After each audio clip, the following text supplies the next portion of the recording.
Bom dia, galera. Olha só, a gente vai cuidar agora da parte geral, resolvemos algumas questões aqui. E aí sempre tem aquele pessoal que aterrissou hoje, vai ter um evento lá no MP, vamos lá dar uma olhada. Pessoal, vai dar uma voada boa, tá?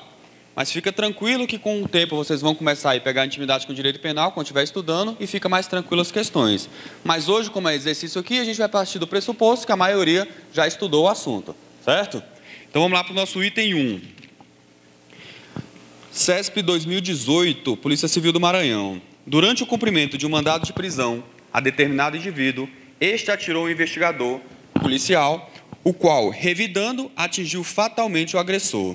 Durante o cumprimento de um mandado de prisão a determinado indivíduo, este atirou um investigador policial, o qual revidou, ficou duplicado isso aqui, foi? Qual atingiu fatalmente o agressor. Nessa situação hipotética, a conduta do investigador configura. E aí, pessoal? Olha só, muito cuidado com isso aí. É um tema que certamente vai estar nas próximas provas de carreira policial. Uma vez que a gente vê aí qual é a conversa que está saindo do Moro, qual foram os atos que ele publicou, então essa parte de excludente de ilicitude em carreira policial vai estar muito, muito presente. Ainda mais essa questão aqui. O que a questão pode te dar em dúvida? Ele fala que o cara estava durante uma diligência policial e aí ele teve que dar um tiro e atingiu fatalmente o agressor, não foi? Ele está agindo aí em estrito cumprimento do dever legal ou não? Não, pessoal.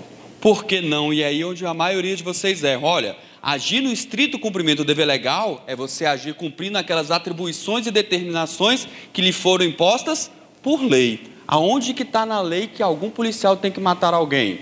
Não está atribuição nenhuma. Diferentemente, por exemplo, se tivéssemos aqui a figura do carrasco. Beleza. A figura do carrasco nos países onde tem pena de morte é caso típico de estrito cumprimento do dever legal, porque é o estrito cumprimento dele ir lá e tirar a vida do condenado. Perceberam a diferença, então? Estrito cumprimento é você ir lá e cumprir aquilo que lhe foi determinado por lei, e não é determinação de nenhuma lei no Brasil policial tirar a vida de ninguém. Tranquilo? Então, caso ele tenha que revidar ali durante uma diligência, se ele utilizar dos meios necessários moderadamente, vai ser hipótese de legítima defesa.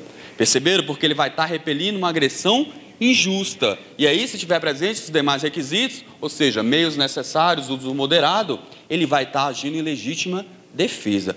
Não confundam, pessoal. Isso aí já caiu mais de uma vez. Caíram várias vezes para carreiras policiais. Se durante uma diligência policial, ele precisar ir trocar tiro e acabar atingindo fatalmente o agressor, não vai ser estrito cumprimento do dever legal. Uma vez que estrito cumprimento do dever legal é você cumprir aquelas atribuições que lhe foram impostas por lei.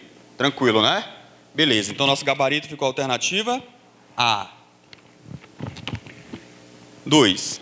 No interior de um estabelecimento comercial, João colocou em sua mochila diversos equipamentos eletrônicos com a intenção de subtraí-los para si. Após conseguir sair do estabelecimento, sem pagar pelos produtos, João foi detido ainda nas proximidades do local por agentes de segurança que visualizaram trechos de sua ação pelo sistema de câmeras de vigilância. Os produtos em poder de João foram recuperados e avaliados em R$ 1.200. Nessa situação hipotética, caracterizou-se tentativa inidônea de crime de furto, um fato atípico pela incidência do princípio da insignificância, a prática de um crime de furto, uma situação de crime possível por ineficácia absoluta do meio, ou uma situação de crime possível por absoluta impropriedade do objeto. E aí? Tema super batido já. E a gente fala, mas não vai cair nunca mais isso aí. Caiu agora para delegado de Polícia Federal, 2018 também. Eu não trouxe a questão porque era idêntica. O que a questão está trazendo? Crime possível versus sistema de vigilância eletrônico. Está lá no artigo 17 do Código Penal, crime possível. Sinônimo de tentativa inidônea, que ele trouxe aqui no começo da questão. Então fala lá, olha, se por absoluta ineficácia do meio ou absoluta impropriedade do objeto não é possível consumar-se o crime, o cara não vai responder. Beleza, o crime possível. Agora, olha só, a gente adota a teoria chamada objetivo temperada quando a gente fala de crime possível. O que isso quer dizer? Que necessariamente eu preciso que essa ineficácia seja absoluta e que a impropriedade também seja absoluta, certo? Porque se ela for relativa, não vai servir para crime possível, não. Então, caiu na PM Tocantins, aquele que se utiliza de um simulacro de arma de fogo para causar a morte de alguém, vai responder por tentativa ou por crime possível? Crime possível, porque, a princípio, o simulacro de arma de fogo, que é a arma de brinquedo, não tem aptidão nenhuma para gerar o resultado morte, ou seja, ela é absolutamente ineficaz. Beleza. Só que aí eu pergunto para vocês, a gente falou aqui que tem que ser necessariamente absoluta, tanto a ineficácia quanto a impropriedade do objeto. Então, se uma mulher toma um medicamento abortivo vencido, a gente está diante de uma ineficácia relativa ou absoluta? Relativa, porque, olha, ele pode fazer efeito ou não pode fazer efeito. Então, já afasta o crime possível, ela responderia, no caso, por tentativa de aborto. E aí, durante muito tempo, se perguntou sobre o sistema de vigilância eletrônico.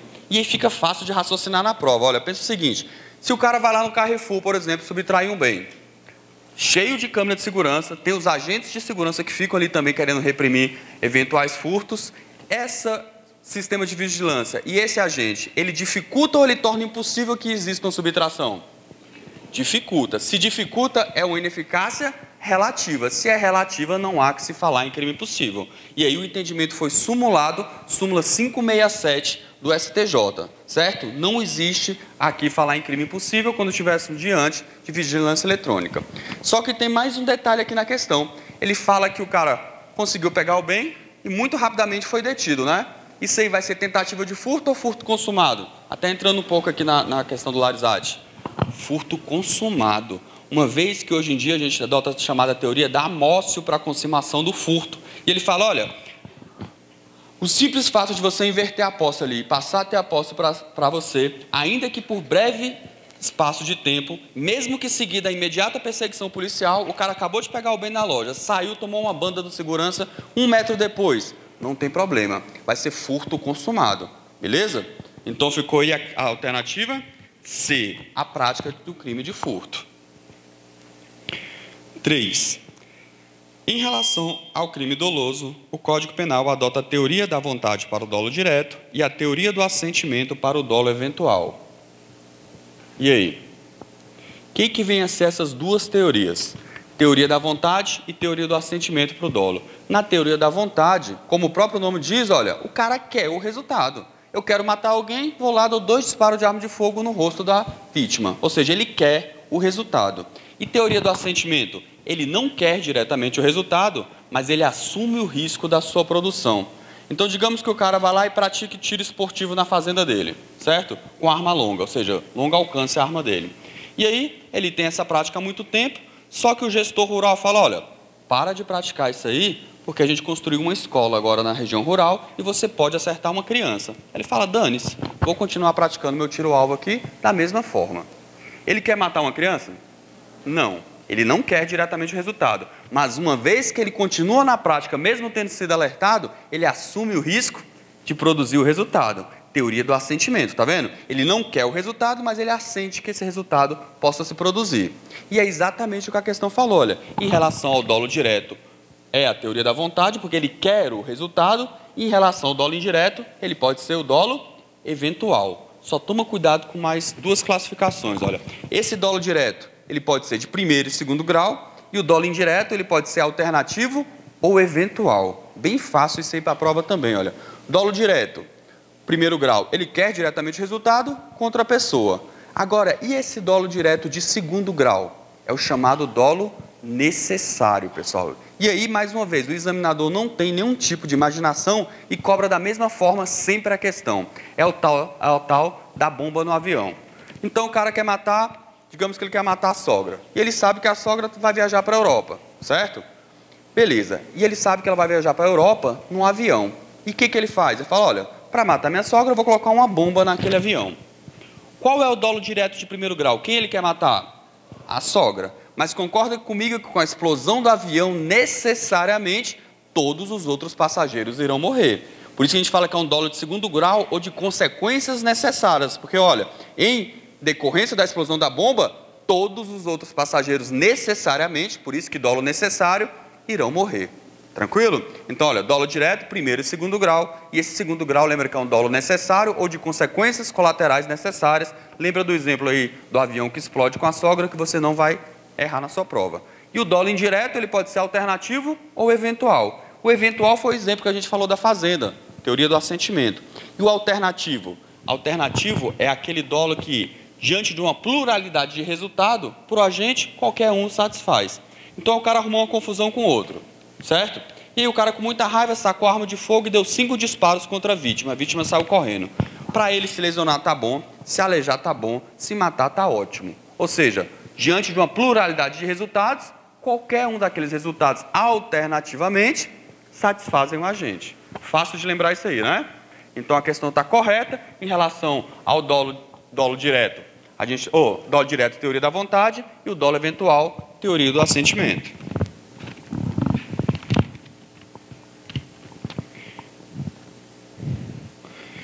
Crime doloso é aquele em que... 4. Crime doloso é aquele em que o sujeito passivo age com imprudência, negligência ou imperícia.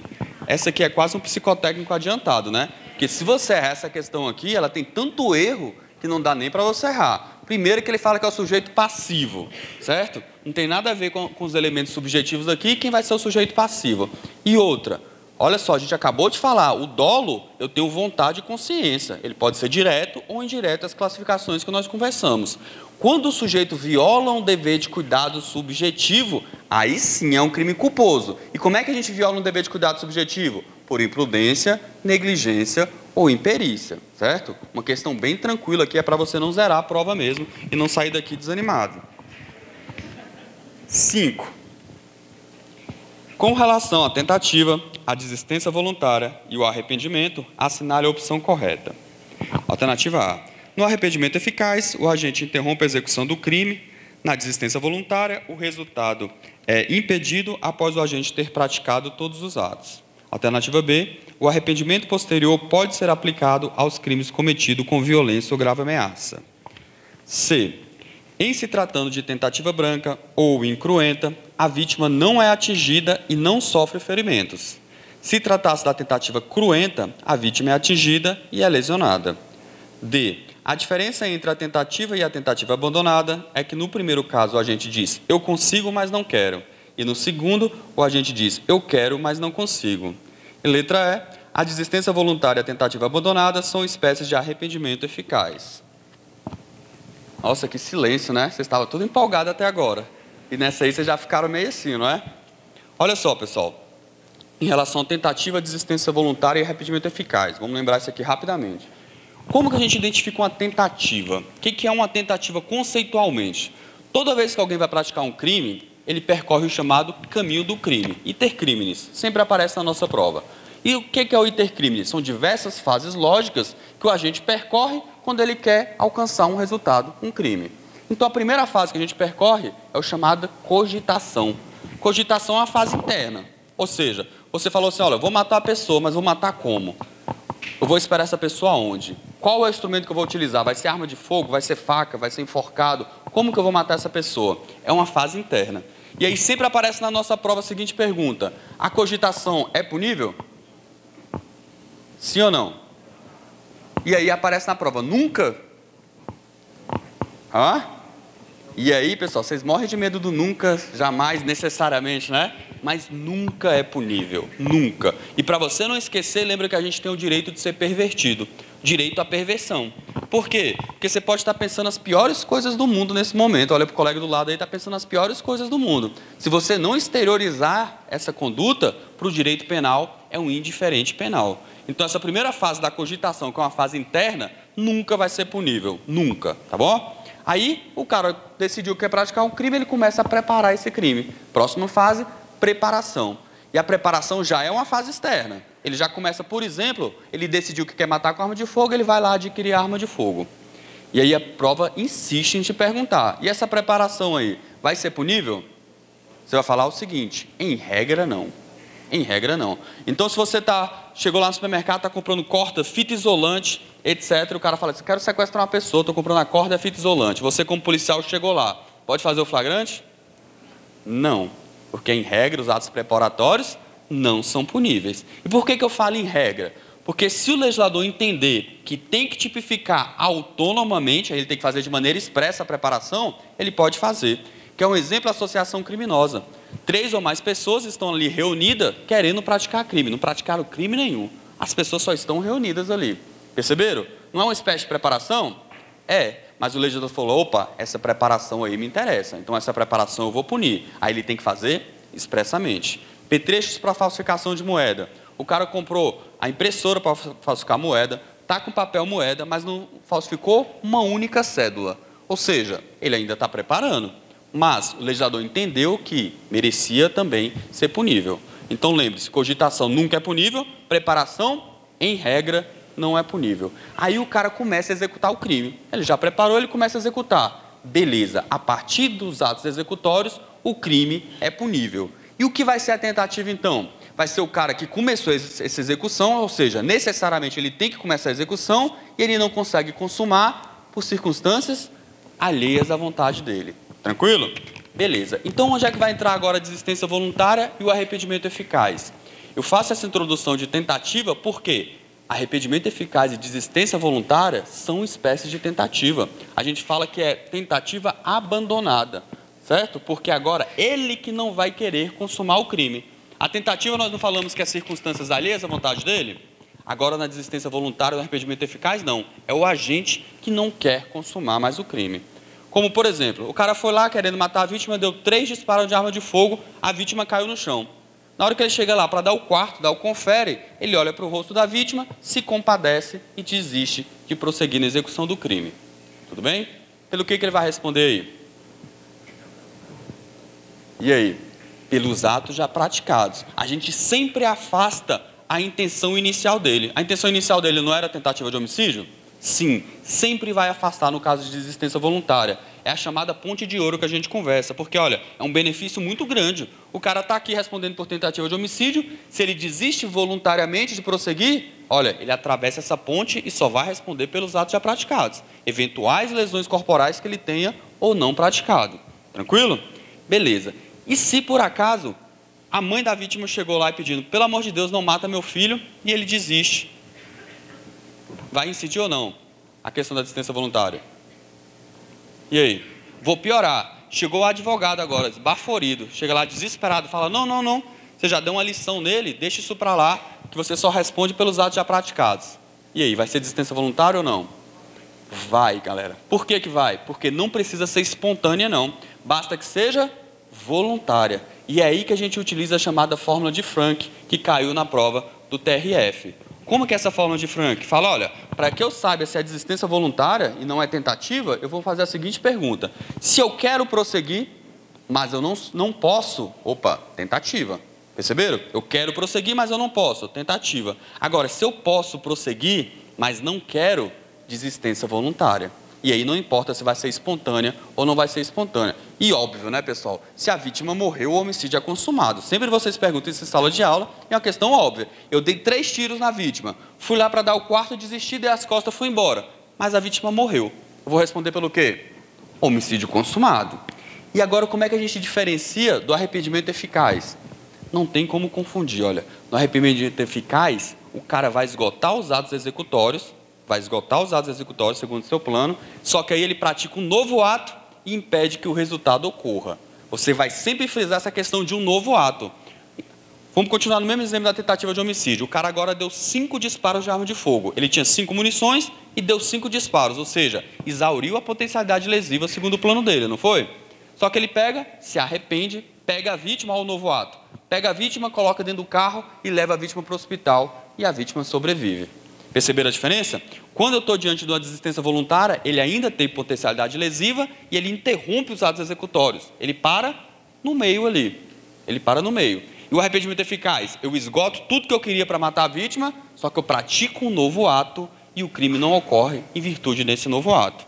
Então o cara quer matar uma vítima afogada. Está lá no navio, quer matar a vítima afogada. Pegou a vítima, arremessou no oceano.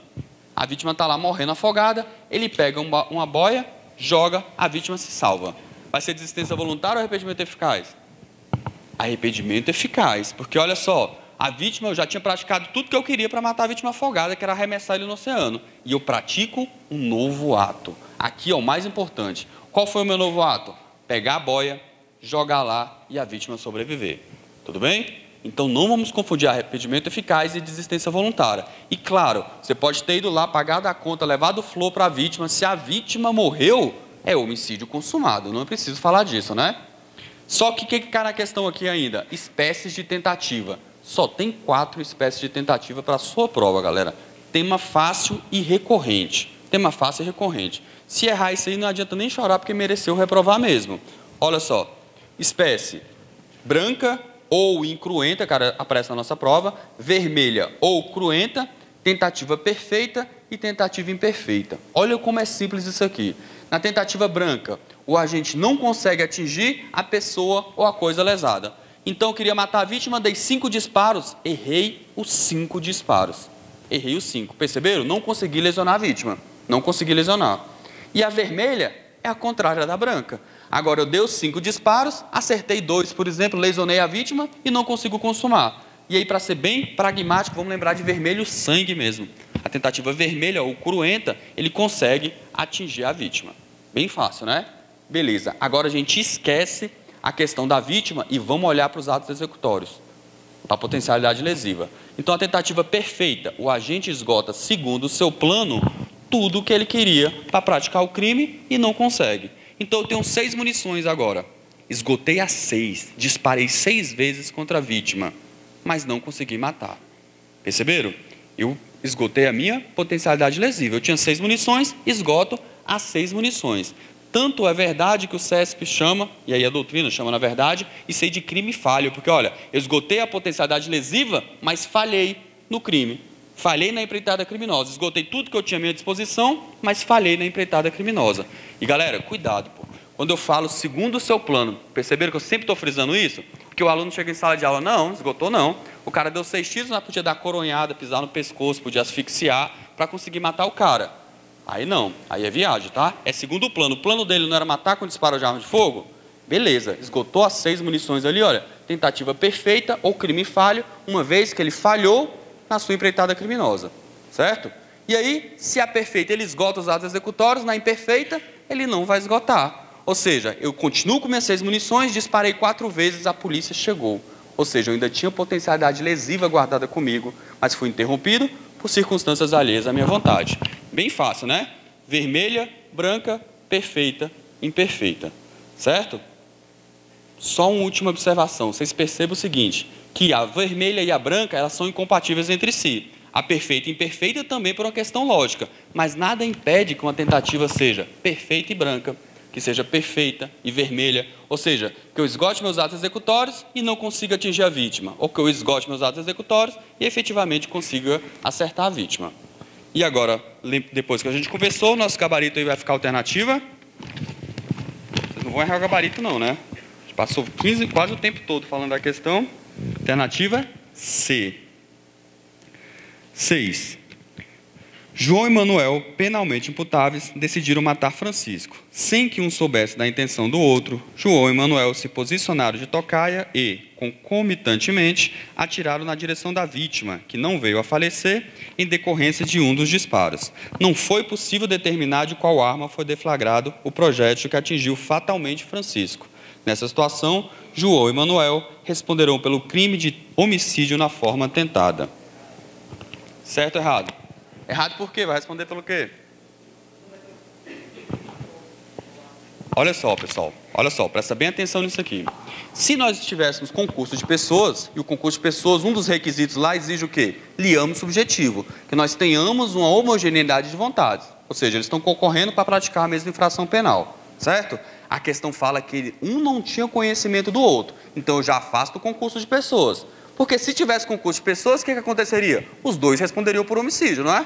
Se os dois querem o resultado do homicídio e praticar ali a conduta, os dois responderiam por homicídio. Mas a questão já afasta isso de plano. Ele fala, olha, sem que um soubesse do outro, beleza? Então, o que ele está falando? Que A, sem saber de B, os dois atiraram contra C e causaram o resultado morte em C, não foi isso?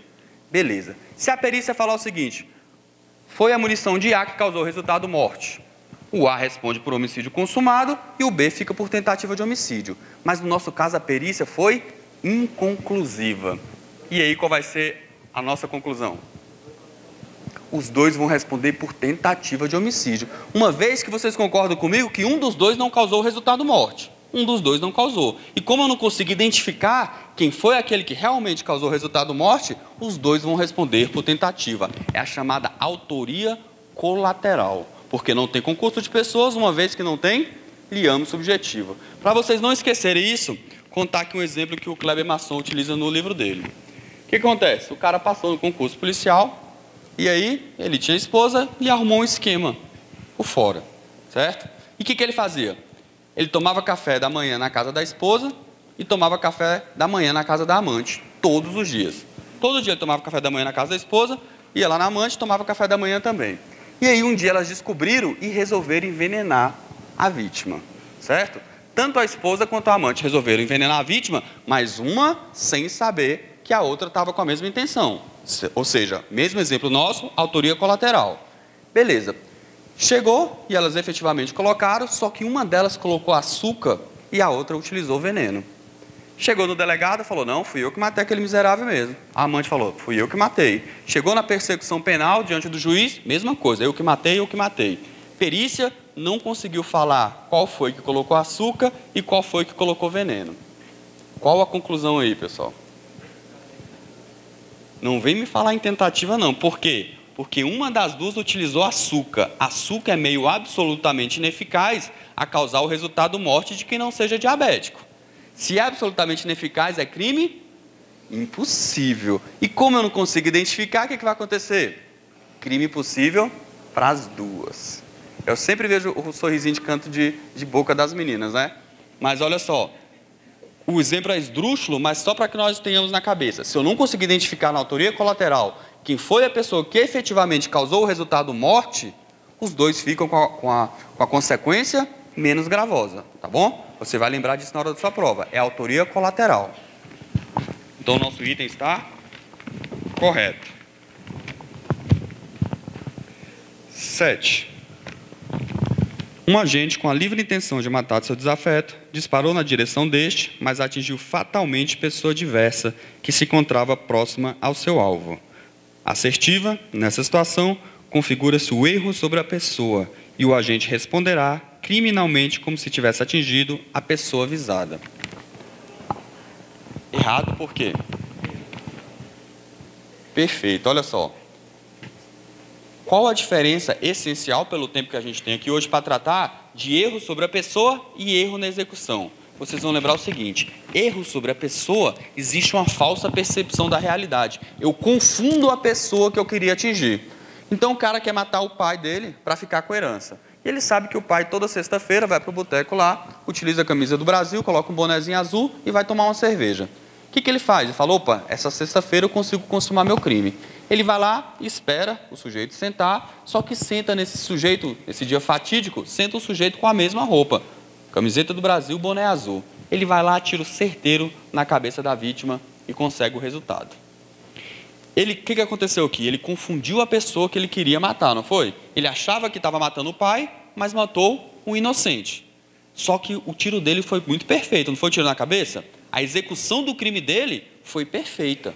Por isso que é um erro sobre a pessoa. Existe uma falsa percepção da realidade de quem é a vítima que eu queria atingir, mas eu executo muito bem. Então, o erro sobre a pessoa, eu não confundo a pessoa visada e executo bem. Aliás, eu confundo a pessoa visada, mas eu executo bem.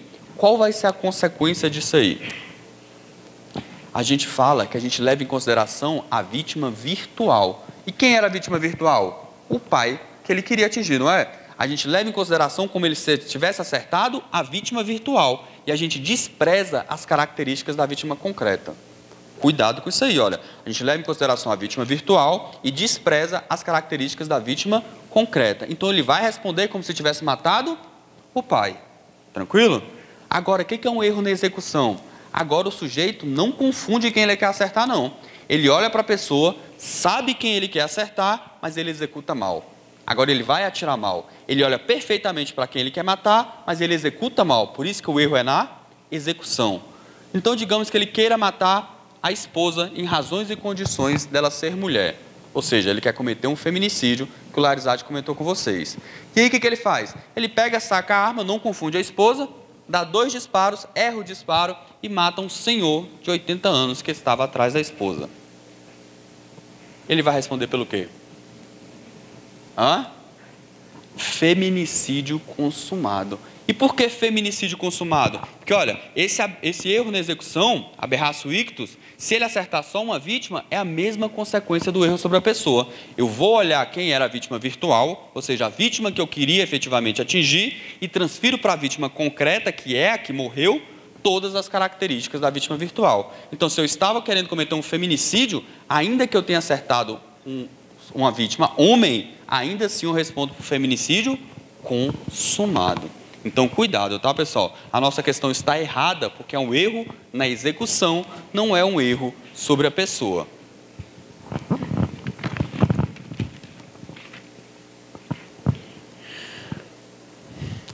8. A saída de determinada festa, um rapaz franzino, denotando embriaguez, fez um gracejo a uma mulher que transitava pelo local com o namorado. O namorado musculoso e igualmente embriaguez voluntária quebrou uma garrafa que tinha na mão e, furioso, golpeou o rapaz no tórax, causando-lhe lesão hemorrágica. Mesmo podendo aplicar outros golpes no rapaz, o agressor preferiu largar a garrafa quebrada e afastar-se rapidamente do local. Outras pessoas conduziram o ferido ao hospital, o qual sobreviveu sem sequelas, embora o laudo médico tenha atestado que ele havia corrido risco de morte. Questãozinha de agente penitenciário, e olha o tanto de informação que a gente tem aí. Primeira coisa, fala que o agente estava embriagado voluntariamente. Isso aí vai ter alguma consequência para ele responder ou não pelo delito? E aí? Vamos lembrar rapidamente embriaguez aqui. O que é embriaguez? Olha só, a embriaguez pode ser tanto por álcool como por substâncias de efeitos análogos. Então, se a prova trouxer droga, remédio, etc., substâncias de efeitos análogos. Agora, essa embriaguez voluntária, o que acontece? Embriaguez voluntária é aquela que o cara se embriaga só porque ele quer ficar embriagado. Ou seja, ele se embriaga, mas não quer cometer crime algum. Perceberam, né? Eu estou falando que ele se embriagou, você passou no concurso, está feliz, vai tomar um porre. Falou, hoje eu quero ficar bêbado. Por quê? Porque eu quero. Tranquilo? Você saiu de lá da comemoração louco, não tem ideia do que está fazendo, não sabe onde está. Ou seja, você é inteiramente incapaz de entender o que está fazendo ou de se determinar de acordo com esse entendimento. Você sai de lá e mata alguém. Vai responder normalmente? Ainda que não tenha ideia do que está fazendo? Sim, pessoal. Aí fala, mas isso aí é responsabilidade objetiva. Nada disso, porque a gente adota a chamada teoria da actio libera in causa. O que isso quer dizer? Você foi livre na causa. Alguém te obrigou a beber? Não. Você bebeu por força maior? Não. Então eu transfiro essa liberalidade que você teve na ingestão da bebida para a hora do cometimento do crime. Beleza? Então a embriaguez voluntária não afasta a imputabilidade do agente, não. E a embriaguez culposa? E aí? Eu sempre falo que é aquela embriaguez feminina, né? A menina vai para a balada e fala, nossa, que bebida docinha. Aí toma uma. Que fala, nossa, você está muito docinha mesmo, toma duas. Daqui a pouco está completamente louca também lá. E ela sai de lá louca, ou seja, inteiramente incapaz de entender o que está fazendo ou de se comportar-se de acordo com esse entendimento. Sai de lá e mata alguém novamente. Vai responder? Perceba que ela não queria ficar embriagada, né? Ela se embriagou porque ela acabou bebendo mais do que suportava. A embriaguez foi culposa. Vai responder normalmente? Vai. E a nossa explicação é a mesma da embriaguez voluntária. Actio libera in causa. Ainda que ela tenha se embriagado porque bebeu mais do que suportava, ninguém a obrigou a beber, não. Então a gente transfere essa liberalidade dela do momento da ingestão da bebida para o momento do cometimento do crime. Tranquilo? Agora entra a tal da embriaguez acidental, fruto de caso fortuito ou força maior. Essa embriaguez acidental, ela vai excluir a imputabilidade? Depende ainda, porque a gente ainda vai chegar nessa embriaguez acidental e ainda a gente vai dividir. Ela é total ou parcial? Qual a embriaguez total, por exemplo, que a doutrina fala? Fala, olha, o cara trabalha numa fábrica de cachaça, de alambique, certo dia ele está trabalhando lá, ele leva um tombo e cai dentro do tonel. Cai dentro do tonel lá, acaba ingerindo muita bebida alcoólica e sai de lá completamente embriagado. Se ele sai de lá completamente embriagado agora e pratica um crime, agora ele fica isento de pena. Porque, olha, a única embriaguez que vai excluir a imputabilidade é a embriaguez completa acidental. É a única. Todas as outras não vão excluir, no máximo pode atenuar, certo? Qual outro exemplo de embriaguez total, fruto de força maior? Trote acadêmico. Digamos que a menina foi submetida a um trote acadêmico, amarrada e obrigada a ingerir bebida alcoólica até ficar completamente embriagada. Ou seja, olha, essa embriaguez é fruto de força maior, se ela for completa, beleza, eu isento de pena. É a única embriaguez que isenta de pena. Por que pode acontecer? Pode acontecer dessa pessoa ter caído dentro do tonel, mas o cara era acostumado a beber muito. E ele saiu lá do tonel, ele estava mais ou menos. Ou seja, ele ainda tinha alguma capacidade de entender o que estava fazendo. Se ele ainda tinha capacidade, a gente fala que ele é semi-imputável e só vai ter direito a uma redução de pena. Pronto, acabou. Tranquilo? Agora, e se esse cara se embriagou porque ele estava sem coragem de praticar um crime e ele tomou uma para tomar coragem e ir lá cometer a infração? O que ele responde agora? Ou não responde, ou exclui imputabilidade ou não. Perceba a diferença da voluntária, né? Na voluntária, por que o cara queria se embriagar? Porque queria ficar bêbado, pronto, acabou. Aqui na embriaguez pré-ordenada, que nós chamamos, ele se embriaga para ter a coragem para cometer o delito. Perceberam? Essa embriaguez pré-ordenada, galera, além de não afastar a imputabilidade, ainda é uma causa genérica de aumento de pena. Ele ainda vai ter essa pena aumentada, certo? Porque ele se embriagou com a finalidade de cometer o delito. Tudo bem? Beleza. Mas vamos lá, não é isso que a questão está cobrando, não. Foi só o detalhe dessa embriaguez voluntária. O que aconteceu aqui? Ele deu algumas estocadas da garrafa e ele, podendo prosseguir, ele não quis, não foi? Qual é o instituto que nós falamos que quando a gente pode prosseguir, mas não quer? Desistência voluntária. Não foi desistência voluntária? Olha, ele não praticou mais nenhum ato, ele poderia simplesmente continuar agredindo a vítima, mas ele não quis. Não foi? Então, o que aconteceu aqui na questão? Uma hipótese de desistência voluntária. Pode ver que a questão até trouxe muitos detalhes, mas se você lembrar o instituto em si, a questão é muito simples. É muito simples. Ele poderia sim continuar agredindo a vítima e conseguir o resultado morte, mas ele, podendo prosseguir, não quis. Não quis. Quem caiu de paraquedas aí, eu sei que deu uma voada bonita mesmo, não tem nem ideia, mas direito penal pelo menos é assim, nossa, não entendi porra nenhuma, mas é legal pra caramba, né? Eu sempre escuto isso na sala de aula da galera. Mas realmente, pessoal, agora cuidado com o seguinte, o próximo professor já vai vir, não se empolguem tanto com penal, processo penal, constitucional, administrativo, porque o que está ferrando vocês nas carreiras policiais é a parte básica, pessoal. Então vamos dar muita atenção, vocês querem passar, não é? Depois vocês aprendem direito penal, aprende o suficiente agora para marcar a questão correta na sua prova e depois você aprende como quiser. Português, informática e raciocínio lógico é fundamental para a aprovação de vocês, fundamental. Eu tenho acompanhado vários alunos que eu vejo o mesmo erro. O cara fica muito bom em penal, processo penal, constitucional, administrativo e continua tomando ferro nas matérias básicas. Vai passar? Não. E bater na trave, para mim, é ser reprovado, pessoal. Eu sempre falo isso. Não adianta se empolgar, se bater na trave. Não, beleza, está evoluindo, mas você foi reprovado da mesma forma. Então, o que vocês têm que fazer agora é para ficar dentro das vagas. E se continuar deixando de lado as partes básicas, não vai chegar lá. E aí eu reafirmo, e tem que ler a porra da lei seca, certo? Tem que pegar lá, ó, na minha matéria, artigo 1º, artigo 30 e depois o artigo 73. Tem que saber isso aí, porque várias e várias questões se resumem a cobrar literalidade da lei. Até porque letra de lei não dá recurso, pessoal. Como é que você vai brigar com o examinador pela letra de lei? Não dá recurso, é muito cômodo para eles. Tudo bem? Então é isso aí, pessoal. Vai ser um prazer muito grande encontrar vocês lá na delegacia de polícia. Espero, né? Então até a próxima. Valeu. Obrigadão.